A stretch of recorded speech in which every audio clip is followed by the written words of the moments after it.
하나, 둘, 셋. 이 청년들은 어떻게 사랑을 시작하게 됐을까요? 첫 만남부터 들어봐야겠죠? 저희는 러닝 크루에서 이제 만나게 됐고요. 이제 제가 SNS를 통해 가지고 이제 DM을 보내면서 이제 조금 더 친해지게 되고 이제 서로 마음이 맞아가지고 저는 이상형에 가장 가까웠던 사람이었기 때문에 제가 이제 그 크루에서 이제 보자마자 막 들이댔다는 말은 좀 그러고 좀 다가가려고 좀 노력을 했었고요. 저한테 이상형을 물어봤었어요. 근데 이제 그때 그릇이 큰 사람이 제 이상형이다라고 얘기를 한 적이 있었었는데 사실 그 말이 되게 모호한 말이긴 하거든요. 그래서 이제 막 네이버에서도 이제 막 검색을 해보고 했다라는 거예요. 좀 그거에 많이 부합한 사람인 것 같긴 합니다. 날짜로 보면 499일이거든요. 내일이면 500일 됩니다. 저희 4년 차예요. 올해로 딱. 둘이 성격이 너무 반대라서 생긴 것도 다르지 않아요? 약간 구황작물 커플인데 고구마하고 감자거든요. 원래 한 4, 5년 정도 선후배 사이였어가지고 이미 친했었고 그러고 이제 사귀었다 보니까 결혼까지도 되게 자연스럽게 서로 생각을 했던 것 같아요. 대학교 이제 제가 군대를 마치고 복학했는데 이제 체육대회 때 엄청 활발한 친구가 있길래 그때까지는 저 친구 성격이 좀 활발하네 정도였는데 그렇게 눈이 계속 가더라고요. 그래서 제가 조금 친해지고 싶어서 그 학년 때 애들이랑 이제 뒤풀이도 하고 하면서 많이 친해져가지고 그렇게 자연스럽게 만나게 됐던 것 같아요. 처음에는 또 오빠가 약간 브릿지? 머리 뭐 하고 있어. 제가 그런 거 안 좋아하거든요. 약간 좀 특이하구나 했는데 제 남자친구가 될 줄은 몰랐어요. 네. 근데 이제는 너무 좋은 사람이고 잘 만나고 그러니까 한 8개월 차. 7, 8개월 된 것 같아요. 연애 기간. 연애 기간은 오늘로써 1185일. 네, 맞아요. 네, 인구 탐방 두 번째 시간입니다. 자, 오늘은요. 사랑의 결실이라고 해야 될까요? 아니면 새로운 시작이라고 해야 될까요?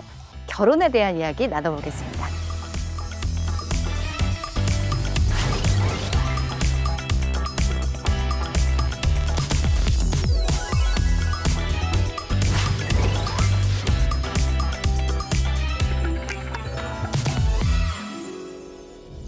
자, 남자와 여자가 만나서 결혼에 이르기까지 어떤 고민과 갈등이 있는지를 알아보겠습니다. 먼저 만남부터 살펴볼게요. 인터뷰를 봤잖아요. 우리 새 커플이 어떻게 만났는지. 근데 이게 라떼는 말이야. 이거 안 나올 수가 없어요. 예전에는 주로 어떻게 만남이 이루어졌는지 우리 경험들을 한번 나눠볼까요? 뭐 저부터요? 저는 학교 후배를 통해서 오. 소개팅을 했습니다. 소개팅. 그렇습니다. 소개팅. 네네. 저희 지금의 와이프를 만났는데 네. 참하더라고요. 참해서. 마음이 동했습니다. 네. 단체 미팅이란 거를 많이 네. 했었죠. 그 짝대기로 이렇게. 예, 사랑의 짝대기 아. 한마디로 예, 사랑의 짝대기를 하는 거고 아니면은 물건 하나 내놓고 그거 집어가지고 네. 서로 커플하고 근데 나중에 커플 되고 난 다음에 저분이 마음에 드는데 이거 바꿔달라고 그러고 막 그랬던 예전에는 그렇게 만났었고 네. 저는 개인적으로는 제가 유학을 가가지고 여름방에 들어왔는데 친구가 소개팅을 해줘가지고 소위 말하는 이제 롱디 요즘에 롱디라고 롱디. 얘기하는 예, 롱디를 2년 하고 결혼을 하게 됐어요. 우리 허 교수님은 어떠세요? 저는 공연 뒤풀이를 갈 때마다 있는 분이 있었는데 그분은 이제 실용음악과 나온 뮤지션, 컴퓨터 음악 하는 분이고요. 근데 만날 때마다 서로 되게 싫어하는 스타일이어서 그 현관 오. 네, 서로 혐오하다가 네. 이어지더군요. 네. 아. 그래서 결혼해서 재밌게 살고 있죠. 야, 재밌네요. 되게 다양한 모습으로 이렇게 첫 만남을 하시고 지금까지 왔는데 우리 30대 청년의 얘기도 안 들어볼 수 없잖아요. 네. 20대 때는 아무래도 학교 다니다 보니까 네. 학교를 다니시는 분들은 비슷한 방식으로 아직 만나는 것 같아요. 서로 소개해주고 뭐 미팅도 하고. 아, 짝대기 요즘 해요? 아직도? 제가 20대가 아니라 모르겠고 짝대기를 하는 것 같지는 않아요. 그런데 이제 요즘 그래도 이제 30대 친구들 어떻게 만나는지 보면은 아무래도 자기 취미나 정체성 기반으로 많이 만나더라고요. 나는 이거 하는 사람이고 그거 하는 크루 같은 것들이 있어서 거기서 보통 만남으로 이어지더라고요. 네.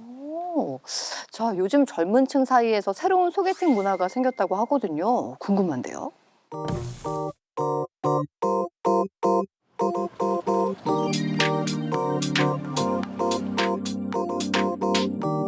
어색하면서도 낭만이 살아있던 과거의 만남. 이제는 낭만에 효율이 더해졌습니다. 사랑도 효율적으로 시작하고 싶은 2030 사이에서 새롭게 떠오르고 있는 만남 방식. 로테이션 소개팅 현장입니다.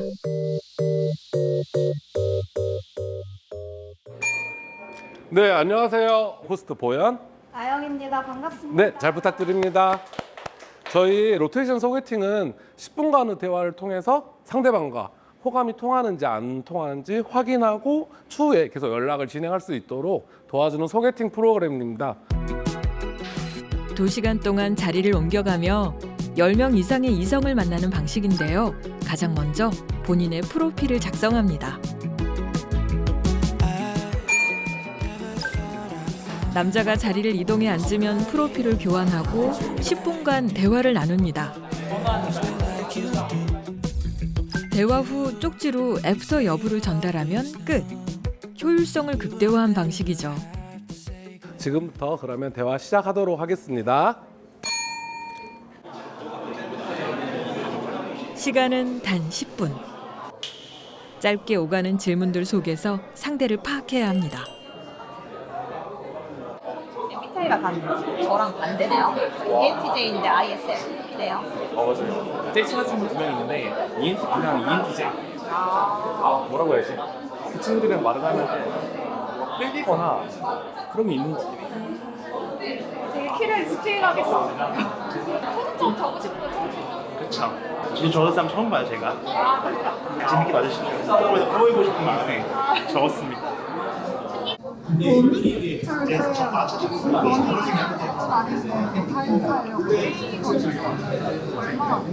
저도 연인이어가지고 한강에서 막 밤에 뛰는데 밤에 그 한강 라인 보여주는 게 되게 예뻐요.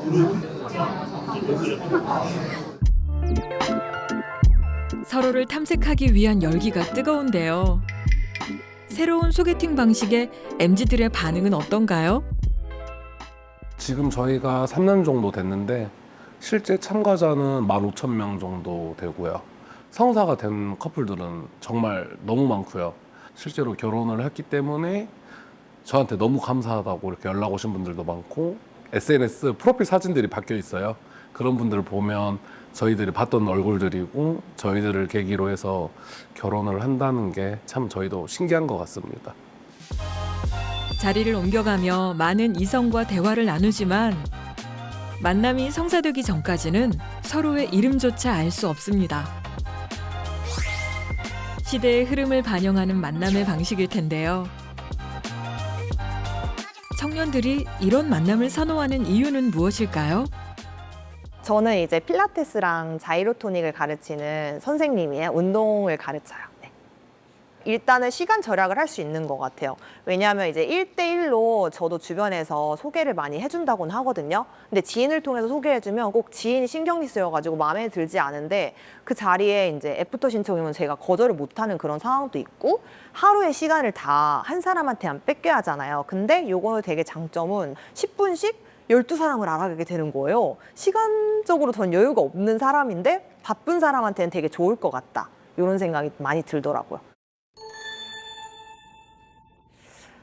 사실상 약간 좀 마음에 드는 분은 없었습니다. 생각이 나는 분들은 몇 분 계신데 혹시 그분들도 저희랑 똑같은 생각을 하고 있을지 일단 저도 이제 오늘 받은 카드가 있으니까 이제 확인을 한번 해봐야 될 것 같아요. 카드 보셨어요? 아직 못 봤습니다. 지금 잠깐 보셔야 됩니다. 아 지금요? 꽝이 있을 수도 있으니까. 네. 하나는 꽝이네요. 대화가 즐거웠습니다. 파이팅 하세요라고 써 있어서요. 이거는 네 아래 연락처가 있는 것도 있고 여러 가지 직업군에 있는 분들을 만날 수 있고 멀리서 오신 분들 많더라고요. 그러다 보니까 정말 소중한 인연을 만날 수 있다. 잠재적인 이런 생각들도 많이 하시는 것 같고 그래서 많이 좋았어요. 그러니까 확실하게 진짜 누구를 만나고 싶다라는 생각들을 많이 하셨던 것 같아요. 다들 너무 바빠서 그런 것 같아요. 그리고 이제 바쁘고 일이 더 중요하다고 생각이 들고 또 연애를 많이 안 하다 보니까 연애하는 거를 까먹은 것 같은 연애 세포가 많이 없고 혼자 하는 게 좀 더 편해지는 것 같고 그리고 라이프를 좀 즐기고 주변 사람들 많이 만나고 싶은데 이거를 다 좀 내려놓고 한 분을 만나야 되는 거잖아요. 그러다 보니까 조금씩 계속 미뤄지는 것 같은 느낌이 있는 것 같아요. 근데 이제 지나가는 아이를 보거나 약간 진짜 화목한 가정 이런 것들을 보다 보면 아 정말 내가 결혼할 이런 시점이 됐나? 그래서 좀 좋은 분을 만나고 싶다 이런 생각이 들더라고요. 야, 저는 개인적으로 미팅 소개팅을 한 번도 안 해봤거든요. 운명적으로 만나려고 자만추라고 하죠. 자연스러운 만남을 추구했는데 요즘 친구들 미팅 소개팅을 넘어서 이런 자리까지 마련을 한다고 하니까 어떻게 보면 굉장히 효율을 추구하고 있다라는 생각이 좀 들거든요. 어떻게 보셨어요? 저런 상황에서는 현관이 싹 들 수가 없어요. 그러니까 이게 좀 얘기하면서 미운 정도 있고 상대방의 결함도 조금 저 정도는 내가 품어줄 수 있지 이런 여유도 조금 있으려면 시간이 좀 같이 쌓아나가는 서사가 있어야 되는데 그런 게 좀 부족하죠. 좀 아쉽다. 교수님은 어떠셨어요? 네, 저는 두 가지가 생각이 났는데 하나는 우리나라 청년들이 뭐 결혼을 안 해요, 하기 싫어해요라고들 얘기를 하지만 사실 저렇게 만나고 또 한 명이 아니라 여러 명을 효율적으로 같이 만난다는 것 자체가 사실 만남을 싫어하는 그런 사람들보다 여전히 만나고 싶어하는 사람들이 많은 것 같다는 생각이 들고요. 두 번째는 사실 저도 옛날 과거를 생각해 보니까 제가 유학 시절에 저희가 싱글 파티를 한번 했었습니다. 그래서 여성들이 쭉 앉아 있고 그 당시에도 5부씩 옆으로 옮기기 그거를 하긴 했었어요. 지금 생각해 보니까 저희도 똑같은 걸 하긴 했네요. 왜냐하면은 짧은 시간 안에 많은 사람을 일단은 서로 알자, 네트워크를 빨리 쌓자. 그 다음에 자연스럽게 더 친해지든지 아니면 혐오가 생기든지 하는 거는 그 다음은 알아서 해라.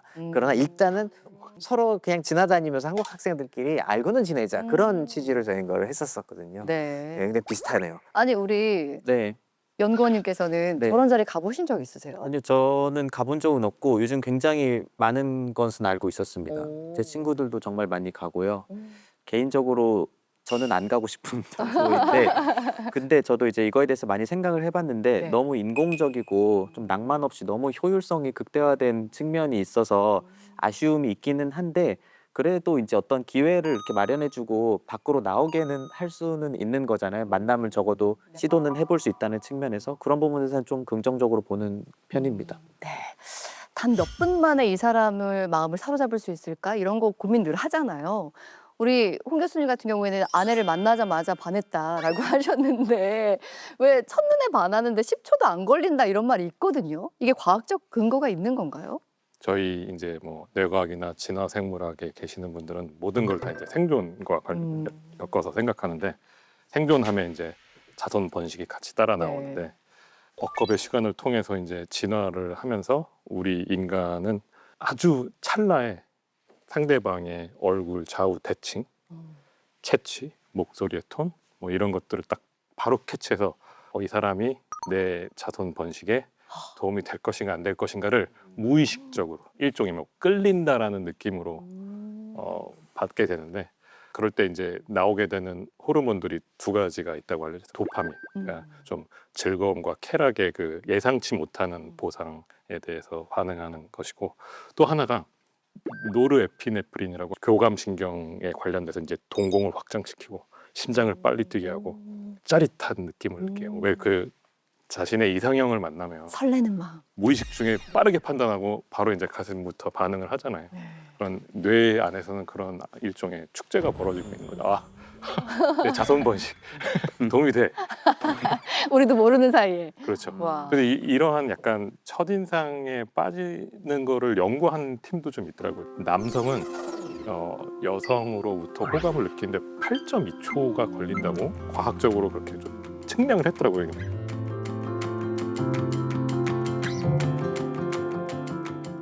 그러니까 뭐 8.2초면 뭐 상당히 짧은 시간이잖아요. 그렇죠. 그냥 이렇게 잠깐 숨을 한 번 쉬면 좋았어 이렇게 되는 거잖아요. 그런 빠른 시간 안에 남성은 여성의 호감을 느끼는데 여성은 그렇지 않다고. 뭐 남녀 차이가 조금 있긴 하네요. 네. 아니, 로테이션 소개팅이라는 방식 젊은 세대들이 선호하고 있는 이유가 있을 것 같아요. 실제로 새로운 사람을 만나는 게 너무 스트레스가 크잖아요. 언제 내가 대화를 개시하고 네. 이 대화를 어디까지 이어가야 되지? 이 데이트는 언제 몇 시쯤 끝나야 되지? 이런 모든 것들이 사실 불확실해요. 그래서 로테이션 소개팅은 이미 구조화가 딱 되어 있기 때문에 이 사람이 아무리 싫어도 좋아도 5분 있다가 10분 있다가 이게 끝날 거라는 걸 알아요. 그러니까 조금 예측이 가능하고 좀 편안하고 본인이 거절을 아까 말씀 나왔지만 거절하는 게 되게 어렵다 하면은 시간이 알아서 거절의 버튼을 눌러주기 때문에 거기서 안정감을 느끼죠. 대처 전략으로 볼 수가 있겠어요. 오, 확실히 효율성 면에서는 자기 감정을 읽는 데 굉장히 도움이 될 것 같은데요. 사실 동물들은 바로 메이팅을 만나자마자 하잖아요. 네. 근데 인간은 서로가 이렇게 약간 시간을 두고 더 장기적으로 평가를 하는 거죠. 근데 거기에 들어가는 에너지가 어마어마하거든요. 그러다 보니까 이제 그런 인지 과부하를 줄이기 위해서 이런 효율성을 추구하는 그런 만남이 아마 청년들에게 좀 먹히는 것 같은데 사실 저희가 그런 얘기 많이 하잖아요. 그냥 끌리는 대로 가라. 근데 이 끌리는 게 찰나긴 하지만 그 메커니즘은 진화에서 올라온 것이라서 믿어도 되지 않을까 나의 직감을 이렇게 생각을 합니다. 네. 이 로테이션 소개팅 외에도 또 다른 방법들이 있을 것 같아요. 네. 결혼 정보 회사 이제 줄여서 결정사라고 많이 하잖아요. 결정사를 통한 만남도 네. 크게 늘고 있다고 해요. 결정사 하니까 내 인생을 뭔가 결정해 줄 것 같은 느낌도 드는데요. 그래서 이제 결혼 정보 회사 지난해 20대 가입률이 전년 대비 11.1% 증가했다고도 하고요. 그다음에 SNS에서 이제 그냥 직접적으로 DM으로 연락하는 방식으로도 많이 이제 만남이 이루어진다고 해요. 크루 기반으로 이제 자연스럽게 만나는 것도 이제 많이 선택되고 있어요. 그래서 이제 크루 외에 연관한 것들을 보면은 당연히 아까도 계속 나오는 이제 러닝 크루. 러닝 크루. 네, 거기서 연애하지 말라고들 많이 하는데 많이 만나시는 것 같아요. 너무 좋죠. 그다음에 뜨개질 크루도 있고요. 나아가선 요즘은 임장 크루에서도 많이 임장? 만난다고 해요. 아, 부동산이요? 네네, 요즘 진짜 젊은분들이 우와. 임장 크루 이제 결성해서 많이 다니시거든요. 네. 해서 이제 거기서도 만나는 글들도 이제 좀 볼 수가 있었고요. 그래서 이제 예전처럼 뭐 직장, 회사 그런 기반으로 만나는 것보다 취미 기반으로 만나는 것이 많이 늘고 있다라고 보여집니다. 옛날엔 교회 가면 만난다 그랬었는데 이렇게 만나요. 와, 요즘은 정말 많은 크루들, 그러니까 취미 기반으로 많이 생겼다는 게 네. 재밌습니다. 근데 만남도 중요하지만요. 이게 결혼까지 이르는 데는 또 다른 난관들이 있기 마련이잖아요.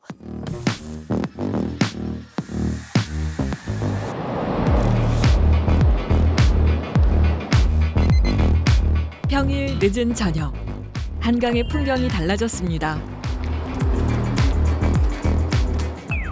2030 사이에서 러닝은 이제 하나의 문화로 자리 잡았습니다. 정회원으로 활동하는 분은 50명 정도 돼요. 매주 목요일마다 7시 50분에 당산, 용산, 여의도 부근에서 많이 뛰고 있습니다. 혼자서도 할 수 있는 운동이지만 크루를 만들어 함께 뛰며 좋은 에너지를 공유합니다. 앞뒤로. 러닝 크루라는 이런 건강한 모임에서 만나는 거는 저 좀 좋다고 생각을 해요. 저 역시도 마찬가지로 러닝 크루에서 이렇게 만나서 연애를 3년 넘게 하고 있고요. 청춘들이 모여 달리다 보니 커플이 되는 경우도 종종 있는데요. 결혼을 약속한 커플도 탄생했습니다. 저는 풀코스를 뛰고 이제 여자친구는 10km 대회를 뛰고 나서 이제 뒤풀이를 했는데 거기서 이제 만나게 돼서 이제 제가 그때 관심을 갖게 됐고요. 그리고 이제 바로 제가 뭐 좋아한다 이렇게는 하진 않고 점차 좀 인스타를 통해서 좀 관심을 예, 표하다가 너무 이제 디테일하다. 예, 그렇게 해서 만나게 됐습니다. 네. 아무래도 이제 좀 공동체 생활이기도 하다 보니 초반에는 좀 비밀 연애를 하자라고 제가 먼저 제안을 해서 한 3개월? 그냥 3개월. 3개월 정도는 비밀 연애를 했는데 사실 저희 둘만 비밀 연애였지 모든 사람은 다 알고 계셨더라고요. 예. 같이 달리다가 인생도 발맞춰 함께 뛰게 된 두 사람.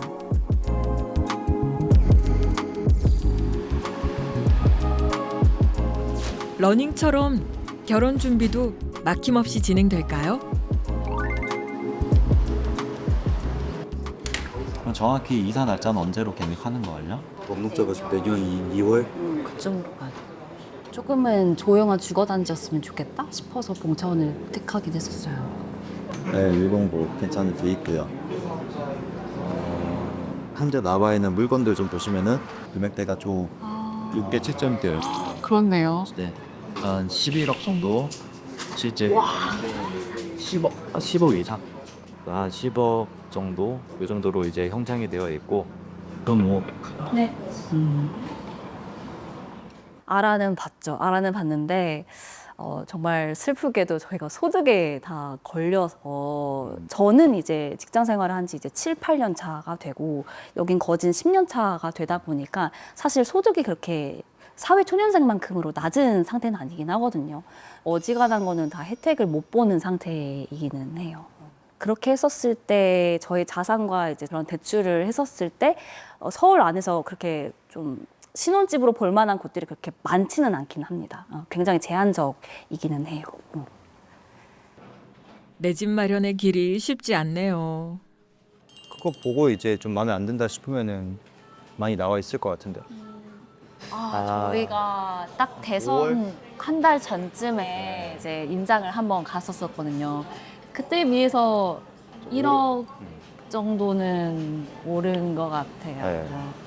또 신혼집을 한 1월에서 2월쯤에 입주를 아마 하게 될 것 같은데 그 사이에 또 1억만큼이 또 오르면 어떨까 어떻게 하나 좀 걱정이기도 해요. 만나면 얼굴을 보는 것보다 결혼 준비 얘기로 바쁜 요즘.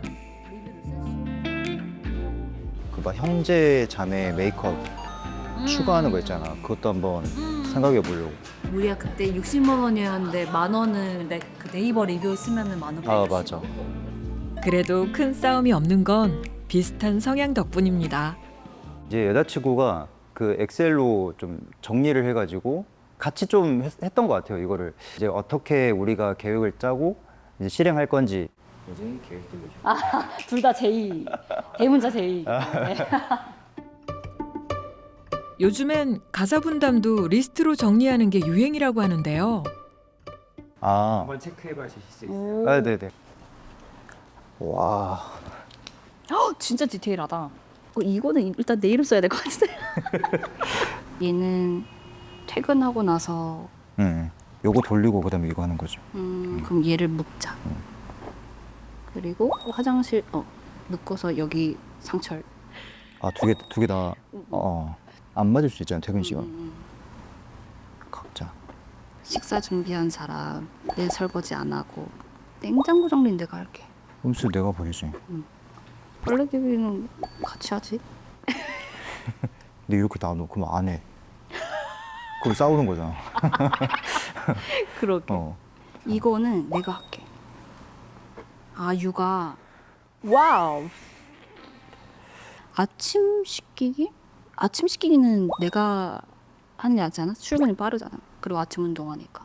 놀아주면 같이 해야지. 이거 정해졌잖아. 이건 자기 이거 이건 나. 아 맞네. 그리고 다시 이제 검토.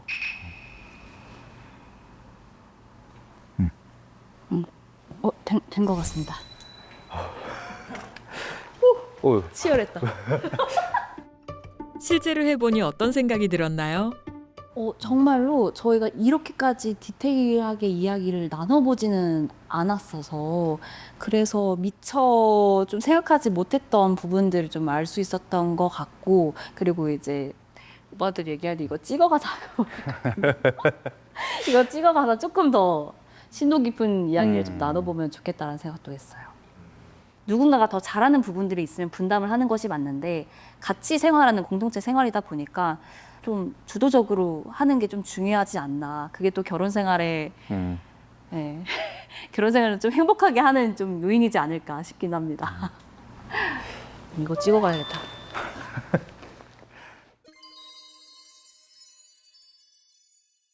자, 뭐 신혼집을 알아보고 뭐 집안일을 어떻게 나눌지 상의해보고 예, 결혼이라는 현실로 들어선 커플을 만나봤는데요. 아, 요즘 세대들 사이에서 실제로 반반 결혼이 새로운 결혼 트렌드가 되고 있다고 하더라고요. 아까도 잠깐 나왔는데 내가 청소했으니까 설거지는 안 할래. 뭐 이런 식으로 뭔가 반반씩 부담한다는 거죠. 네, 네. 맞습니다. 그래서 제가 반반 결혼이라는 키워드를 좀 분석을 해봤는데요. 우리 반반 하자, 집 혼수는 너가 하고 이런 식의 반반 결혼이라는 말 자체는 뭐 새로 만들어진 건 아니더라고요. 근데 이게 2019년에 이제 커뮤니티에서 엄청 큰 화제가 됐던 커플의 대화가 있어요.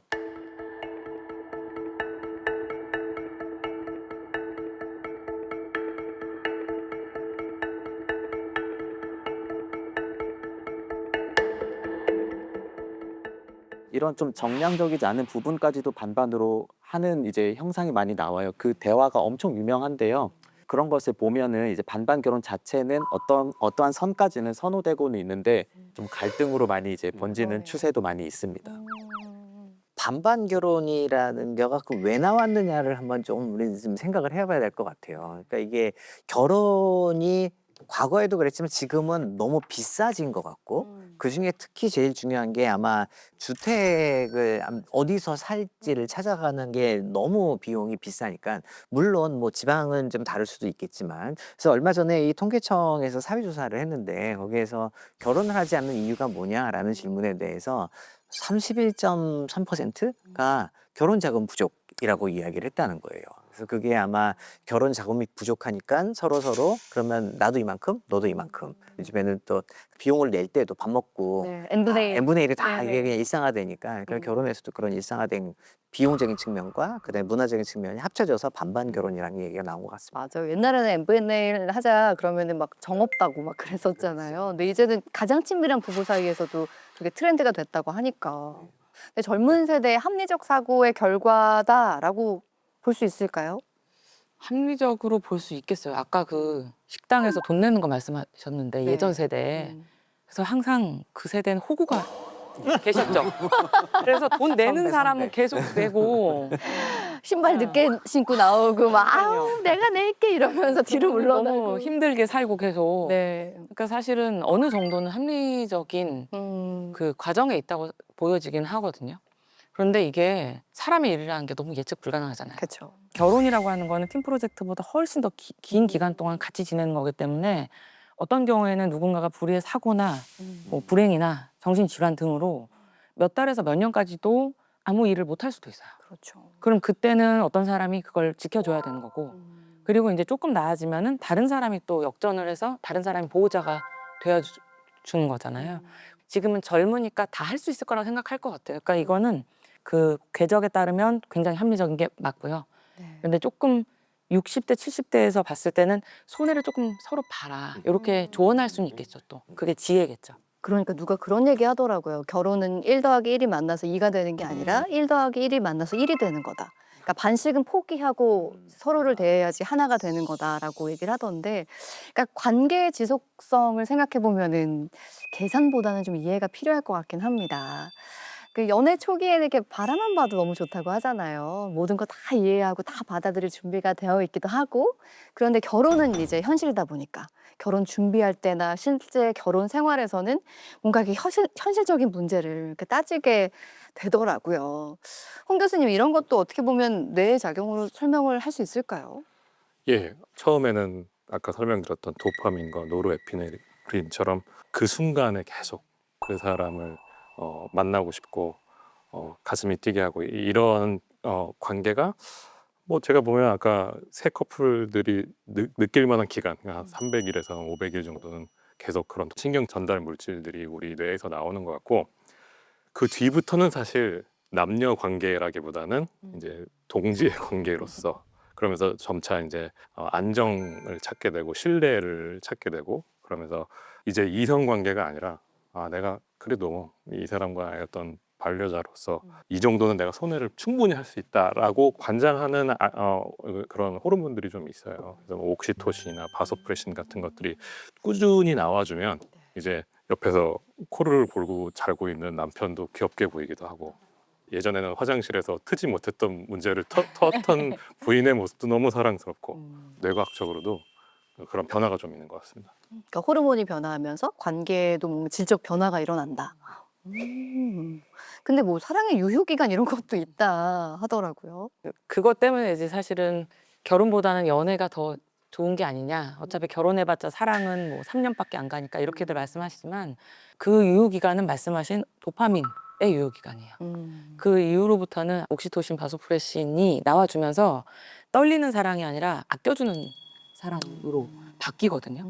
그래서 이제 노부부들 뇌 영상, 기능적인 영상 촬영을 해보면 그 사랑과 관련된 뇌 영역은 계속 활성화가 되어 있어요. 그러니까 사랑의 유효기간은 없고, 그러니까 짠한 사랑이 시작되는 거예요.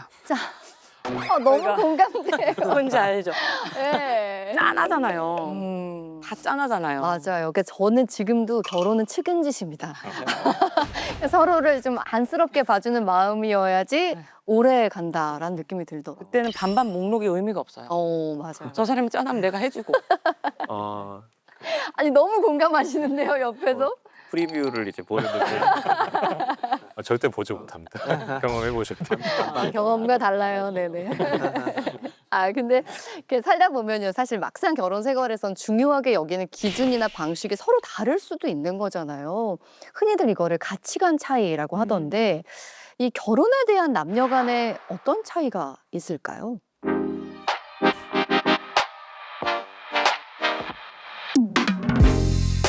안녕하세요. 안쪽으로 모실게요. 와주셔서 감사해요. 신부님 취향 먼저 알아볼게요. 신부님 좀 입고 싶으셨던 스타일이나 좀 내가 로망이 있었던 그런 드레스 있으세요? 팔뚝살을 좀 좀 가릴 커버하고 만한 싶으시고 오프숄더랑 그런 비즈감 있는 선후배로 만나 결혼을 약속한 두 사람. 오늘은 웨딩드레스 대여샵을 찾았습니다. 추천드리는 거고요. 여기 안쪽에 스튜디오 촬영을 위한 드레스를 빌리려는 건데요. 그런데 촬영이 처음이 아니라고요? 찍은 걸로 치면 한 5번 되는 것 같기도 하고. 네. 두 번? 두 번 했지. 이번이 세 번째고. 장소를 다양하게. 근데 장소만 거의 6곳이 돼가지고 웨딩 과정 중에서 남는 게 촬영밖에 없다고 생각을 해가지고 SNS에 올릴 겸 이번엔 사진 왕창 남겨보자, 약간 그런 마음이 강했던 것 같아요. 가장 빛나는 순간을 가장 예쁘게 남기고 싶은 마음. 몇 번이고 수고와 노력을 기울이는 이유입니다. 네, 저희 이번에는 비즈 드레스로 본식 드레스 한번 보여드릴게요. 오픈해서 보여드릴게요. 짜잔! 순백의 신부가 모습을 드러냈습니다. 너무 예쁘다. 네. 굉장히 청한 느낌이 딱 난다. 러블리. 맞아, 러블리도 한 스푼 있는. 마음에 들어. 오픈해서 보여드릴게요. 짜잔! 와, 아까랑 또 느낌이 확 다르네요. 맞아요. 오빠 베이지 정장이랑 이게 더 잘 어울리겠다. 노란색보다. 오케이. 이제 본격적인 웨딩 촬영이 시작됩니다. 셀프 촬영으로 진행하다 보니 촬영 소품도 직접 준비합니다. 좀 짤막한 게 예쁜가? 짤막하게 자르자, 이렇게. 너무 귀여운데? 됐다. 생화를 하게 되면 돈이 너무 많이 들거든요. 그래가지고 촬영 때는 조화로 하고 있어요. 이렇게? 동전이 된 것 같은데? 하나, 둘, 셋, 웃어. 움직여야 잘 나오는데 꿀팁이. 자연스럽게 포즈를 잡는 건 여전히 어렵지만 돌뿐이라 오히려 편하기도 합니다. 하나, 둘, 셋. 쫙 펼칠 수 있을까? 짝 펼치면 좀 이상해서. 장소만 6곳. 총 3번의 웨딩 촬영을 모두 셀프로 진행했습니다. 정식 스튜디오에서 하면 100만 원, 200만 원 들잖아요. 근데 4번 하는데 100만 원이 좀 안 들었어요. 진짜 발품을 미친 듯이 팔아가지고 어떻게든 아끼려고.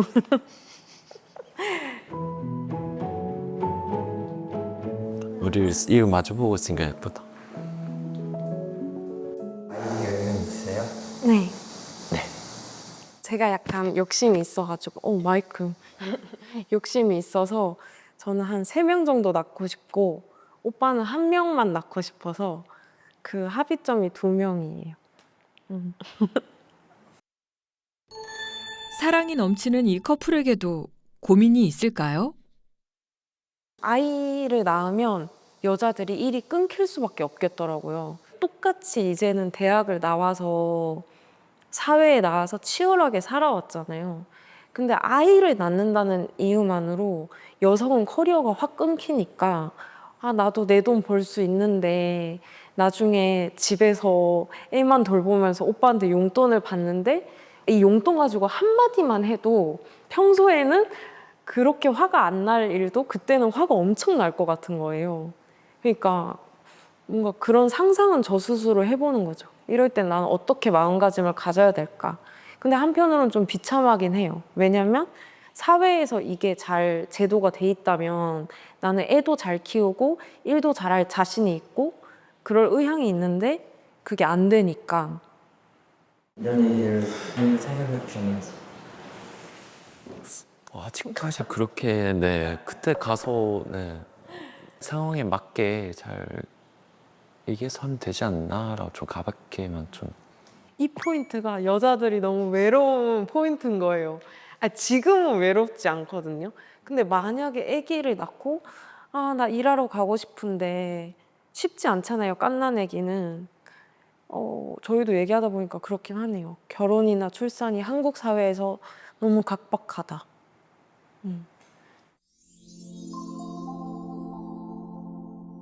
이제 결혼을 준비하는 알콩달콩한 모습을 보다가 현실적인 얘기가 확 나오니까 입장 차이가 좀 나옵니다. 그러니까 결혼 자체는 서로 맞춰갈 수 있는 문제인데 출산 후 변화에 대해서는 아직 뭐 경험해보지 않았지만 남녀 간의 입장 차이가 생길 수밖에 없네요. 근데 남자분은 생각조차 해본 적이 없다라는 거에 또 섭섭한 마음도 들고. 힘든 일이에요. 그리고 사실은 출산이라고 하는 과정 자체도 정말 목숨이 위협이 될 수 있는 상황이 통계적인 그런 지표들도 너무 많이 있고 그런데 이제 공감받지 못한다고 생각할 수 있을 것 같아요. 근데 실제로 이런 연구가 있어서 자녀 수와 관련돼서 보통 이제 가임기 여성들은 어느 정도 각오는 하고 있기 때문에 자녀를 1명 낳았을 때 만족도가 떨어져요. 첫 번째 낳았을 때. 근데 이제 특이점은 여자는 둘째 낳고 셋째 낳을수록 계속 지하로 가요. 이게 보통 힘든 게 아니잖아요. 근데 남자는 한 번 떨어지면 그게 계속 유지는 돼요. 남자 같은 경우에는 내가 경제적인 게 괜찮으면 둘도 낳자, 셋도 낳자 이렇게 되는 거고 여자들은 이제 그런 말을 들을 때마다 그럼 네가 낳든가? 여자분들 같은 경우는 그런 얘기 들을 때마다 굉장히 압박감이 크죠. 그럼 내 인생은, 내 신체적인 건강은 이런 거죠. 그럴 수 있겠어요. 저는 너무 흥미로운 게 여성이 출산을 경험하고 나서는 뇌가 달라진다라는 뉴스를 본 적이 있거든요. 그러니까 출산 후에 엄마의 뇌가 어떻게 변화하는 걸까요? 전체 몸이 다 변한다고 생각해요. 뇌도 중요하지만 뭐 몸의 변화도 엄청나게 일어나거든요. 우리 컴퓨터로 치면은 계산을 하는 CPU가 있는데 우리 뇌에도 그 CPU 역할을 하는 신경세포라는 게 있는데 그 신경세포의 양이 조금 준다고 알려져 있어요. 기억이 좀 안 나고 뭐 그러기도 하고 네. 그리고 뭐 CPU가 줄어드는 것뿐만이 아니라 이제 호르몬 자체가 남편을 사랑하던 그 도파민과 노르에피네프린에서 자식을 향한 옥시토신으로 바뀌거든요. 근데 이 옥시토신이 자식을 양육하는 데는 굉장히 중요한데 바깥 세상에 나가서 나의 일을 할 때 그 어그레시브, 공격성이나 약간 주도적인 이런 게 또 떨어져서 어떻게 보면 그 여성의 몸과 뇌가 양육에 이제 최적화가 되도록 만들어지는데 남녀 성 역할이 뚜렷이 구별됐을 때는 뭐 그렇게 돼도 괜찮았겠지만 지금은 그렇지 않잖아요. 그러다 보니까 이제 아까 얘기처럼 굉장히 잃는 게 많은 상황인 거죠. 저희 대학원생들도 여학생들이 항상 이런 걱정을 하거든요. 젊은 세대들이 뭐 약간 이기적이거나 뭐 결혼을 하지 않으려고 이러지 않아요. 다 하고 싶어 하고 자기도 아기를 낳고 싶어 하는데 뭐 사회적으로 제도가 안 돼 있고 이걸 어떻게 고칠 수 있을까? 여성에게 이렇게 몰리는 이 부담을 어떻게, 이게 참 쉽지 않은 문제인 것 같습니다. 남성도 좀 변한. 아니 바뀌긴 해요.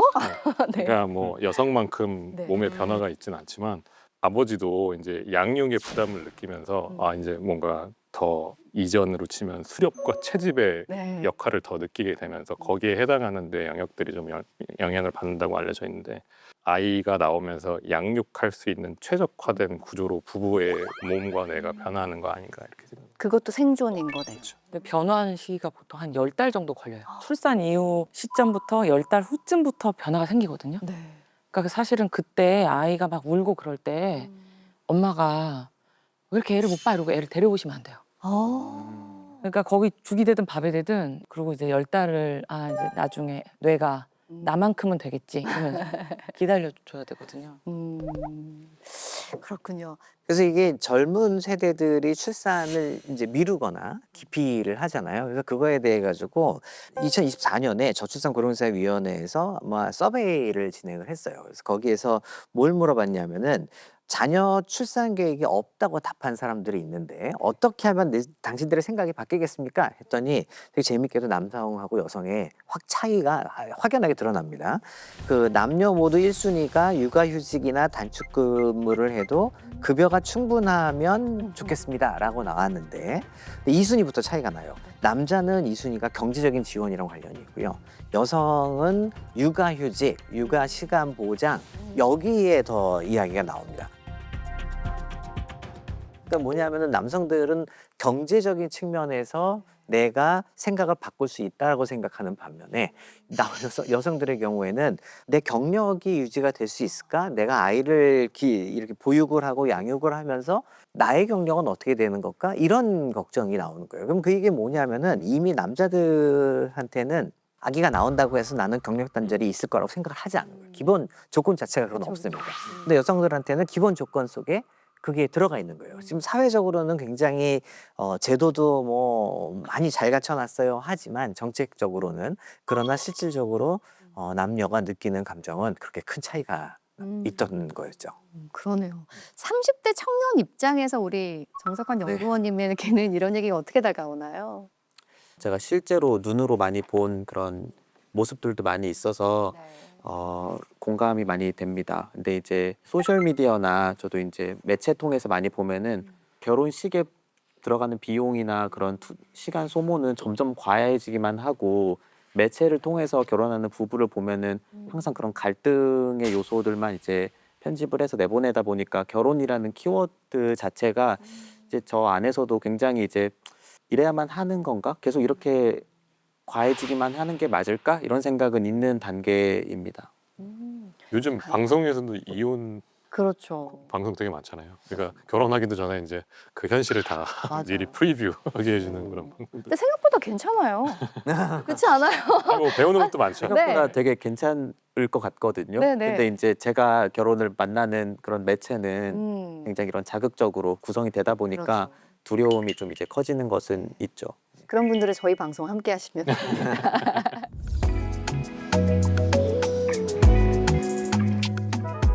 대학을 졸업하자마자 목포에서 서울로 상경한 소윤 씨.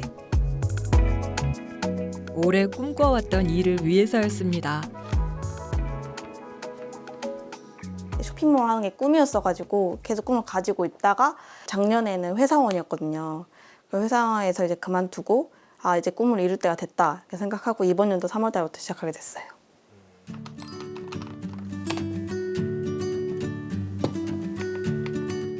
아무래도 인건비 이런 거를 조금 아끼고 싶어서 직접 제가 하고 있습니다.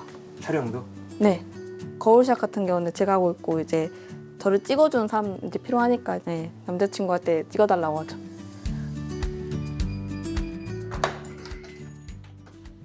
언니야 왔어? 퇴근했어. 너무 힘들어. 아이 왜 괜찮냐? 힘들었냐? 빨리 밥 먹자. 배고프지? 빨리 해요 요리해요. 수현이가 이따 요리를 좀 도와줘야 돼. 대학 선후배로 만난 두 사람. 3년의 연애를 거쳐 현재는 동거 중입니다. 이제 제가 졸업할 때쯤 되니까 소연이도 사업을 시작하고 싶은 마음이 있었고 그게 이제 시기가 딱 맞아 떨어져서 그러면은 같이 서울로 올라가자. 결혼 전에 경험을 해보는 것도 좋겠다 싶어서 동거에 대한 얘기가 긍정적으로 왔던 것 같아요. 저도 인재 사업을 시작하고 오빠도 인재 취직을 했는데 솔직히 현실적으로 돈이 없잖아요. 근데 결혼을 하려면 어느 정도 조금의 자본이 있어야 된다고 생각하는데 아예 영혼인 상태에서는 하는 거는 뭔가 좀 무책임하다라는 생각이 좀 들기도 하고 시기에 맞춰서 하자, 우리 시기에 맞춰서 하자 하면서 자연스럽게 동거 먼저 하게 된 것 같아요. 이제 막 사업을 시작한 소윤 씨에게 준영 씨는 든든한 동반자입니다. 그런데 가족의 반대는 없었나요? 아버님께서 먼저 얘기 꺼내 주셔가지고 왜냐면 서울에 이제 집값이 많이 비싸잖아요. 광주랑 목포에 비해서 어차피 결혼할 거면은 같이 합쳐서 하는 게 낫지 않겠냐 해가지고 저희 어머니 아버님한테도 말씀드렸죠. 근데 처음에는 반응이 좋진 않았어요. 왜냐면 제가 외동딸이어가지고 그래도 준영이 얼굴 한 1년 정도 봤으니까 그래 준영이 한번 믿어보자 하고 이제 부모님끼리 서로 보게 되고 하니까 동거가 이제 허락이 됐죠.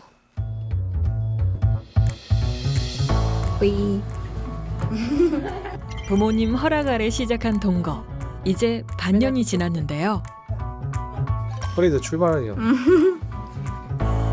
양가를 오가며 서로의 가족 행사도 챙기고 있습니다. 하나, 둘, 셋. 같이 보세요. 아, 붙으려고라. 어깨 동무도 하시고. 사랑해요. 사랑해요. 변함없이. 소소한 동거 일상을 영상으로 기록하며 소셜 미디어에도 공유하고 있습니다. 그냥 서로 소통하는 가족이 됐으면 좋겠어요. 서로 이제 밤에 이제 거실에 모여가지고 도란도란 이렇게 맛있는 거 먹으면서 얘기하는 그런 가정이 되었으면 좋겠어요. 대단한 성공을 바라는 건 아닙니다. 이들에게 동거는 함께 살아갈 미래를 위한 첫걸음입니다. 맛있어? 맛있지. 두 사람은 3년 안에 결혼하는 걸 목표로 하고 있습니다. 너네 언젠간 헤어질 수도 있어 이런 얘기를 듣다 보면 흔들릴 수도 있겠지만 저는 그 불안한 감정을 없애려면 결혼을 하는 게 중요한 것 같고 그럼으로써 얻는 책임감도 사실 저희가 감수해야 되는 부분이고 저는 그 책임감마저도 좀 기대돼요. 이 친구랑 맺었구나라는 거를 그 책임감으로써 느낄 수 있는 거니까요. 저는 결혼이 빨리 하고 싶어요.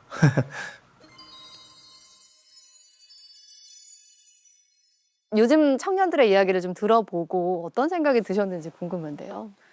저는 이 정책적인 측면이 조금 머릿속에 떠올라요. 저희들이 결혼했을 때랑은 당연히 다르고 그다음에 지금 청년들은 살아가는 모습과 그러니까 세대가 다르고 그다음에 현재의 모습이 다르기 때문에 기성세대가 생각했던 방식으로 정책들을 내면 안 되겠다라는 생각이 굉장히 많이 들었고요.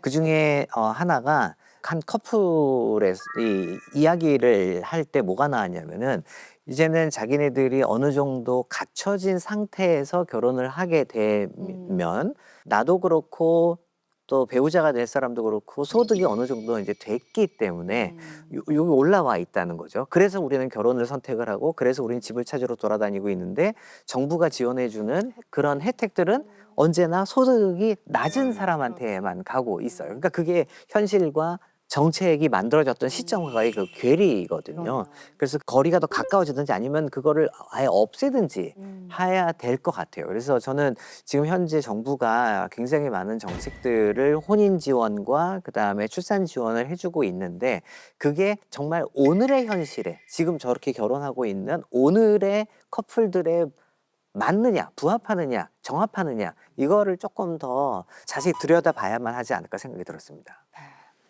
심리 치료할 때 저희가 많이 쓰는 질문인데 고민하고 있던 어떤 문제가 있다고 치면 정말 완벽한 상황이 주어졌다고 가정해 보는 거예요. 기적이 일어나서 정말 완벽한 상황이 됐으면 그때 내가 더 많이 할 행동 아니면 새롭게 시작할 행동이 뭐냐. 그게 만약에 내가 연애다. 그럼 연애를 하시면 되고 그게 만약에 지금 일이다, 난 진짜 일이다 그러면 일을 하시면 되고 개인에 맞춰서 계속 들여다보면서 생각하셨으면 좋겠어요. 내가 가장 최우선으로 둬야 되는 가치가 뭔지 지금 현실적인 거 다 따지지 마시고 예상 불가능한 이 상황을 기대하면서 도파민을 막 뿜어내면서 왜냐면 지금은 그래도 되는 시대니까 그래도 되는 시간이니까 아직 청년이니까 내가 우선순위에 둬야 되는 게 뭔지 확실히 다시 살피시고 거기에 부합하는 행동을 이제 개시하셨으면 좋겠어요. 너무 열심히는 말고요. 대충 하셨으면 좋겠습니다. 뭐 아직 결혼 출산을 경험하진 않으셨지만 오늘 네. 얘기 함께하면서 어떻게 느끼셨어요? 그 공략집이 많잖아요. 세상 인터넷에 뭐 완벽한 부모가 되는 방법이라든지 결혼하기 전에 해야 될 것들 그런 걸 쫓다 보면 자꾸 완벽성에 대한 걸 추구하게 되는데 그런 것들을 좀 내려놔야 되는 건 좀 인지를 좀 강하게 해야 된다는 점. 그다음 대충이 정말 대충은 아니지만 무슨 의미인지 정말 공감이 많이 됐었습니다. 예전에 드라마 보면은 우리 제발 사랑하게 해주세요 뭐 이런 대사들 많이 나오잖아요. 그러니까 로미오와 줄리엣은 뭐 집안의 반대로 결혼을 못했지만 우리가 살아가는 세상 속에서의 결혼이라는 게 우리의 제도나 정책들이 발목 잡고 있는 건 아닐까. 우리가 좀 더 사랑할 수 있게 열어둬야 하겠다라는 생각을 좀 하게 됐습니다. 다음 시간에는요, 결혼이라는 현실로 한 발짝 더 들어가 보겠습니다. 일과 육아 사이에서 고민하는 워킹맘들의 이야기로 다음 시간에 돌아오겠습니다. 함께해 주신 여러분 고맙습니다.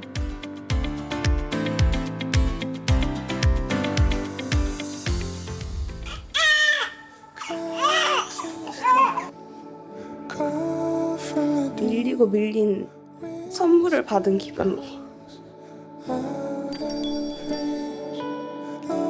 아, 이제 육아휴직을 써야겠구나. 대표님한테 이제 말씀을 드렸는데 표정이 안 좋으시더라고요. 애 지우는 거 어떻겠냐.